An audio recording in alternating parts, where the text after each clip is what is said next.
The next 2 weeks, as I mentioned at the beginning of the service, if you're new to this church, if you're a visitor, then these might be it might be particularly helpful that you've come these weeks, because we're going to be looking at this church, what we're all about, and some thoughts about this next year.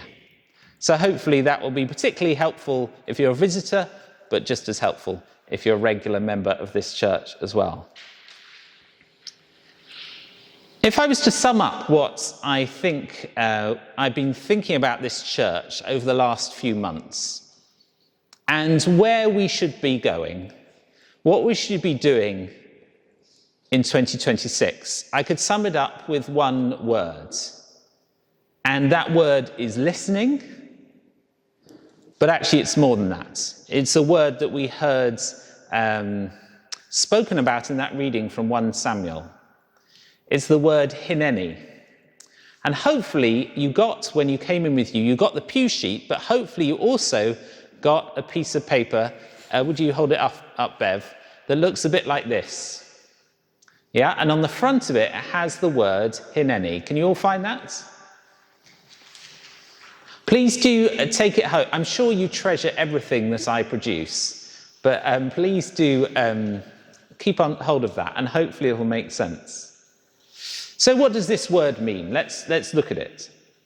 So in 1 Samuel 3, the boy Samuel ministered before the Lord under Eli. In those days, the word of the Lord was rare, and there were not many visions. One night, Eli, whose eyes were becoming so weak that he could barely see, was lying down in his usual place.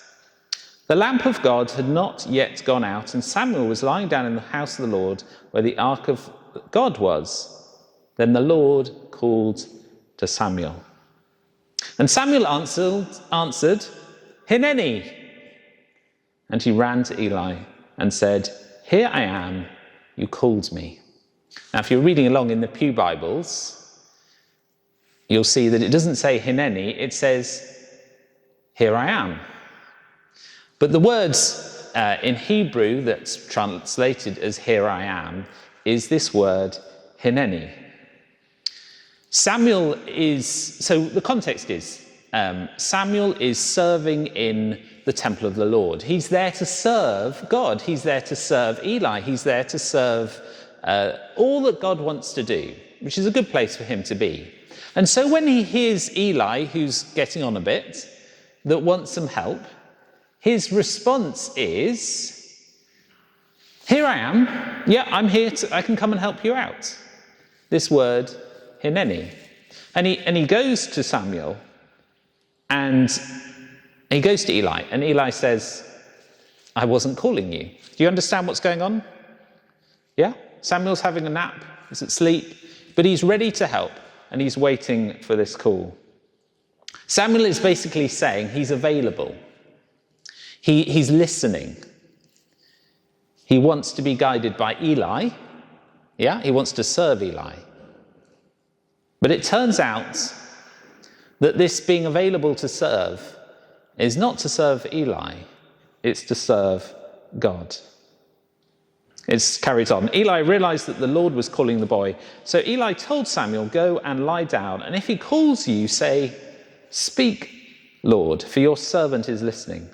So Samuel went and lay down in his place. And the Lord came and stood there, calling as at the other time, Samuel, Samuel. And then Samuel said, Speak, for your servant is listening. And the Lord said to Samuel, See, I'm about to do something in Israel that will make the ears of everyone who hears it tingle. So Eli teaches Samuel the response, that the first thing, when God calls to you, what should you first say? Can you say it to me? You should say Hineni. What should you say? Hineni. Hineni, which means here I am. So when God calls to you, you say, yeah, I'm here, I'm listening, I'm ready to do whatever you say. And then Eli says, then say, Speak, Lord, for your servant is listening. Because when you say you're ready, what is God going to do?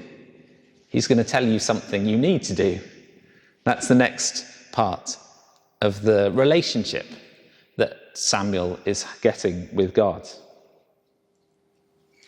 That's Eli's instructions. Just a brief note on the word, their ears will tingle. Did you notice that? Did you think, what on earth is the Bible going on about?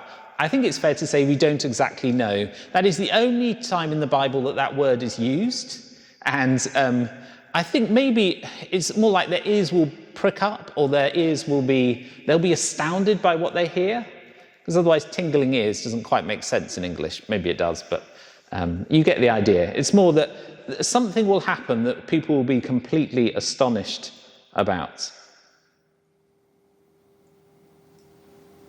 All that is required of Samuel is that he is listening and open to listening to God. And when God speaks to him, he listens. And then God can do great things through Samuel. That's the journey. That's our journey. We need to say to God, I'm here, I'm listening. What do you want to say to me? And then we get to do what he says, and we see great things happening. I love that promise, this tingling ear promise. It's a promise for the people of Israel, but it may also be a promise for all saints, I suspect, this year and for years to come.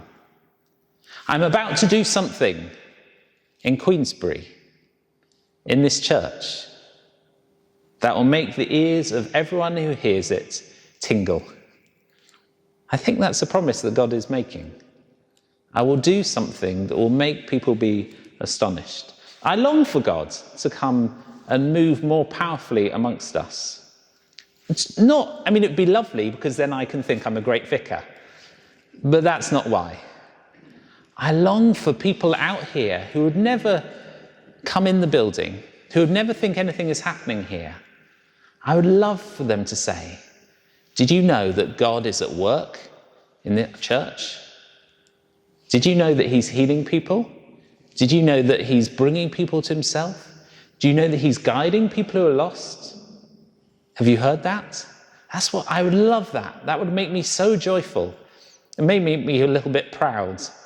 But the aim is not the pride. It's not for us to be proud, but that people out there, their ears will be burning. Can you believe it? What is happening in that big barn of a building down on Waltham Drive? Can you believe it? That God is at work.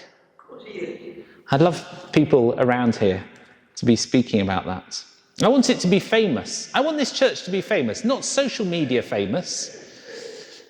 Not famous, as in people impressed with our lighting or our heating or our chairs or our whatever it might be, but famous because of God at work. Well, people will be saying, can you believe it, that I've met with God? Maybe I should say that I want God to be famous because we're listening to God. We're using those words of Samuel. Speak, Lord, your servant is listening. And then whatever he says, we do it. The word Hineni, please remember it. Please speak it to God, is a word of availability. It's an attitude more than a word, maybe. It's the opposite of I'm too busy. So often we say to people, somebody say, oh, could you help out with this? It'd be great to meet up. And in our hearts, we say the opposite of Hineni. We say, I'd really rather not. We don't say that to people because that'd be rude. So we say, I'm a bit tired, I'm a bit busy, I've got a lot on. That's the opposite attitude, isn't it, to Hineni? It's the, I'd rather not do that. And that's not our attitude that we should ever have with God. It doesn't work very well with God. If you say to God, I'm a bit too busy, it's probably not going to go down very well. You're going to miss out, aren't you? Moses in the desert, you remember the story. He thinks he's escaped his murderous act, that he's killed somebody. He thinks he's escaped the repercussions of what he's done. He can go and be, a shepherd in the desert. And what happens? He sees a bush, doesn't he? And that wakes him up from his thinking that kind of he can carry on with his life. And the angel speaks to Moses. Moses was tending the flock of Jethro, his father-in-law, the priest of Midian, and he led the flock to the far side of the wilderness, as far away as he could go, the mountain of God. And there the angel of the Lord appeared to him in flames of fire from within a bush. And Moses saw that through the bush, fire, and it did not burn it up. So Moses thought, I will go over and see this strange sight, why the bush does not burn up. Then the Lord saw that he had gone over to look, and God called to him from within the bush, Moses, Moses. Sometimes we need a burning bush, don't we? Because we're so much carrying on, even as Christians, we're carrying on with our lives, and God needs to do something that will wake us up and make us listen to what he's going to say. And Moses says, what does Moses say? You're going to guess it and you're going to get it right. What does Moses say? Here I am. Hineni, exactly. He says, here I am. That response, okay, God, yeah, I get the idea. You want me to listen to you. It's like in a film. I don't know if you like watching the kind of action films, but I often think of Hineni like in a film where there's some great endeavour has to be done. And there are loads of maybe soldiers, and there's a mission that they have to undertake. A mission to go and rescue people, maybe. And the general says this mission is going to be very dangerous.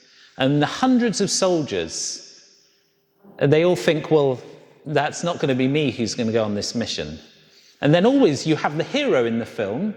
What do? They put up their hand and they say, Hineni. Well, they don't say Hineni, but they say, here I am. They say, yeah, that's me. I'm going to do it. That's the Hineni. That's the, yes, I'm here and I will go on. God, I'll go on whatever mission you want me to go on. Because it's going to be a good idea. I think that 2026 for All Saints is going to be our Hineni year. Our year of listening to God, saying, speak, and I'll go wherever you want me to go. We'll make space to listen to God in prayer and listen to each other. You know, listening to God isn't just about me praying. It's about us listening to what each other are saying, because God will speak to you through Layla, yeah, through Esther, through John, through Chris, through all of you. Sorry, I wasn't picking on you in particular. You know, he will, because that's how he likes to speak. That's how he spoke to Eli, was through Samuel. And so he will speak through you to each of us. Now, our temptation when we have the courage to say to God, Hineni, our temptation is to worry. And in that reading we heard from Matthew, Jesus says, don't worry. No, what he talks about money, but it's not really about money. He talks about clothes, but it's not really about clothes. I don't think this is an advert for naturism. He's saying, don't worry about these things that you could be inclined to worry about. He says, you'll either have him as the master. Samuel had to have God as his master above all else. And Jesus says you can either have Jesus, you can either have the Lord of Lords as your master, or you can have other things. You can have worrying about your homes and your money and your finances and your future and all those things. You can worry about those, or you can have God as your master. And I think that's the biggest temptation we can have. When we want to trust God and listen to him, we worry, will it be okay? And Jesus says, I tell you, do not worry about your life. If Jesus is in charge, he is the master. He's the one we're listening to. He's the one who provides for us. He's the one who guides us. And that's what we all need. Because you say, well, if I trust God with the church to come up with a good plan for our future, will God make a mistake? He can't. We just have to listen and trust. So we're going to look at the future of the church. We're going to be listening about what it might be about and hear what God says. And that goes for everything. My job is to listen to God and to share it with you. But that's your job as well. I'm going to talk for a few moments about managing the church. And this week I'm going to look at 2 areas of this listening, and next week we're going to look at 2 more. So please do come back next week. I'm recording this as well, so that people who are only here next week and vice versa can catch up. And look at 2 areas. And when we're talking about managing the church, people tend to be not the most excited they could be. But actually, this is the basis on which we can operate. We need just as much wisdom if we're talking about our utility bills and our repairing the building and safeguarding and our rotas and our PCC. We need just as much wisdom with those as we should with any other thing. We should not worry, but we should be wise. Courage and trusting God go hand in hand, don't they? We need to be courageous, to say, whatever God you'll have me do, I will do it. And then we trust that it will be good. Many years ago, I was in a shopping centre just outside Birmingham, and I was having a coffee, and I don't think I was doing anything particularly spiritual, but I had a Bible with me, and I saw a lady sitting at a table, maybe just about as far away as that is over there. And I thought, a Bible passage came into my mind. And I thought, I need to go and tell this lady about this Bible passage. So that required courage, because I thought, what on earth am I doing? Why would I do that? I've never met this person. I've never seen them before. They might be offended. They might assault me. They might shout at me. They might say I'm attacking them. Who knows what's going to happen? But I had this passage, so I went over to her. And I said, can I talk to you? I'm a Christian. And her English wasn't fantastic. I sat down next to her, and I thought, I could just not mention the Bible passage, because that's a bit weird, isn't it? Just to go up to a random person and mention a Bible passage. But trusting, I thought, well, I've got to trust God, because I felt he was speaking to me. So I said, I had this Bible passage that I just felt God wanted to share with you, me to share with you. And I got out my Bible and I showed it, and she got out her Bible and she said, that was the passage that I was just reading earlier. And I felt very alone coming to this country, and I needed something to encourage me.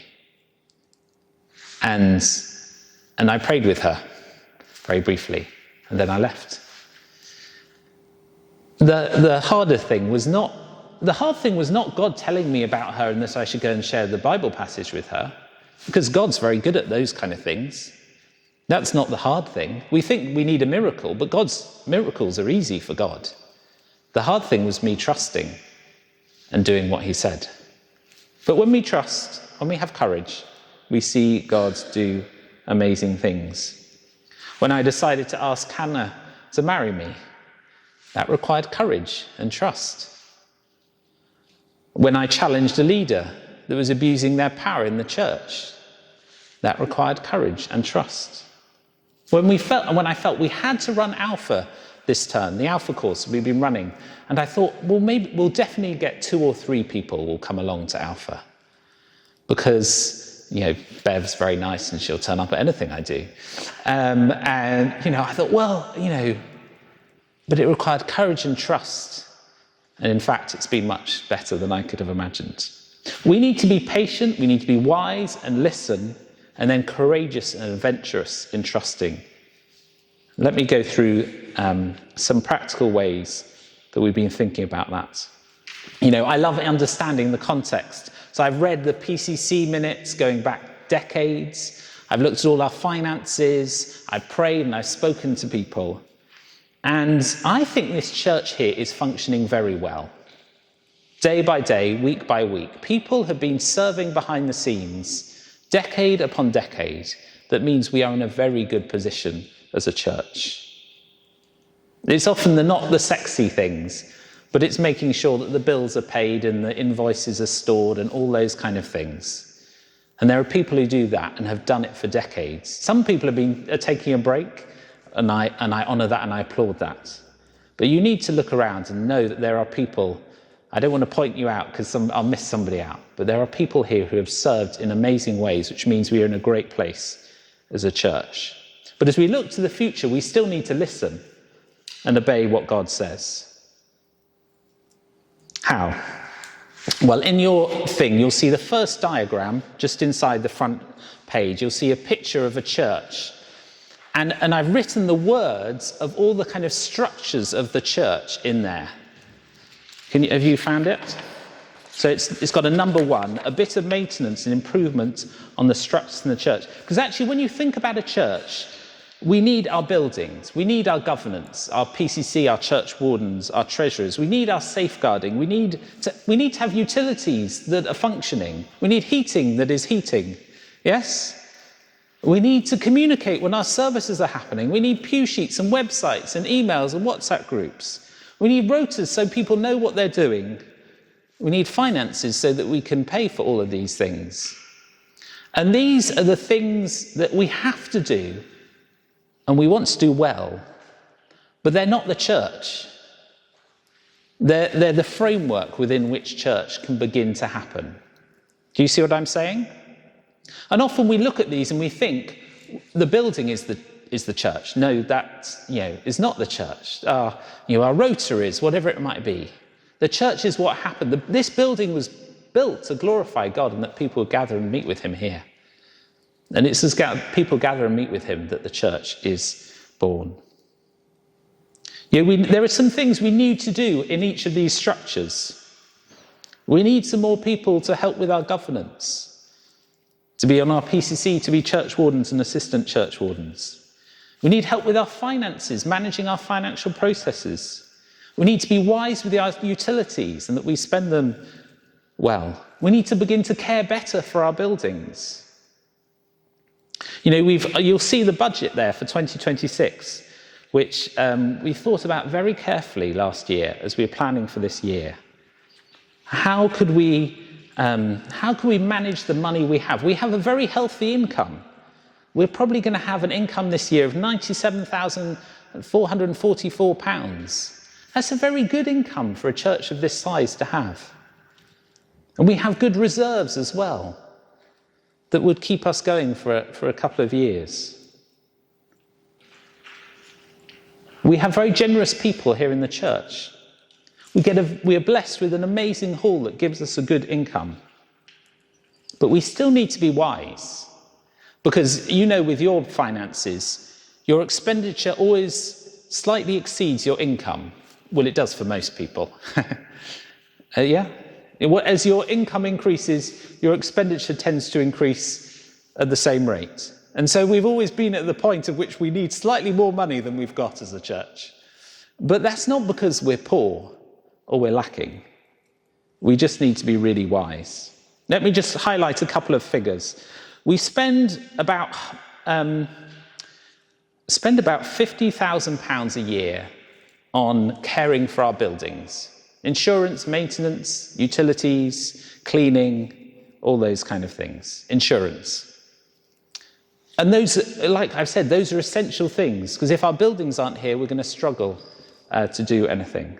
We spend nearly £30,000 a year on the vicar. That's me. And that's both, things paying money to the diocese, but also other things to help me do my job. We spend about £7,000 on administration of various different kinds. And if you add all of those up, you'll see that we're getting very close to £97,000. So because we spend all our money on these really essential things, we need good administration, we need a vicar, I hope you'll agree. We need to care for our buildings. It means we have very little left for all those other things that we'd like to do, like our Sunday services, midweek activities, children's work, youth work, and things to grow the church with new people, where they can learn about their faith and to support others. And through wisdom, the PCC, I think we've managed to cut about £12,000 of expenditure on non-essential things this year, like being very careful looking at our cleaning budget, at how much we're spending on printing, or how much we're spending on our Wi-Fi and things like that. Really dull behind-the-scene things that we've managed to save quite a lot of money on. So we're in a good place, and I hope it means we can invest more. As you look at our expenditure, you can see we're beginning to spend a bit more money on mission and ministry, on services, on giving to support other charities who are doing work in line with what we're doing. And I hope we'll get a bit more money from the hall. But as we grow as a church, we've got nearly as much income coming in from the hall as we can. The growth in our income, because as we grow, we'll need more money to do more children's work and youth work and etc. And that growth in income will come from us as a congregation. And there will also, we're part of the A5 project, and that I think will also bring us some benefits. We're not going to get money, they're not going to hand us £100,000, but it might be that we can share in a youth worker and a children's worker, an operations manager, in worship leaders, in faith things, that we actually have resources that benefit us. And this year, we're going to do some really important work on maintaining our building, because over the last few years, things have not been done that really needed to be done. And the longer we put them off, then the more it's going to cost. So we're budgeting to spend some money on those things as well. Now, as you look at all of that, I hope you see that we're in a good position as a church. But also, as we're wanting to do more, as we listen to God, that it's going to be a busy time. And the one thing I will definitely commit, well, I'll try to listen to God, but I'm 100% committed to not one person not being overburdened. Because as we grow, we can be very busy, and I want no one to be burnt out or exhausted. No one should be put upon more than will be a blessing to them. Do please ask me or any members of the PCC. If you're on the PCC, could you put up your hand? Do ask any of them, and they should know about this as well. I'd love to talk to all of you about this. But that's just the framework. That's just the foundation of the church. We have to care for it. We have to maintain it. We have to manage it well. It's not the exciting stuff, let's be honest. The second thing over the page, on the back page, is I've seen the real need for us as a church to stoke the fire of our relationship with Jesus. If you see that top picture, so many churches are like that top picture. So I've drawn a little furnace in the building. Can you see in the top one? It's like there's a little furnace. And that's you and me. We are the furnace. Because you can have a great building with great heating systems and lighting and well-maintained roofs without any people. But it's the people that means that the church is alive. And the amount of life you feel in the church will be the extent to which each of us are full of the Holy Spirit and close to Jesus. And I suspect that All Saints was a little bit like this top picture. Very faithful people, loving Jesus, praying and serving, but the heat was quite low in the church. It felt, not literally, the spiritual heat was quite low. And when it's like that in the church, and I've seen many churches like that, it's really hard work.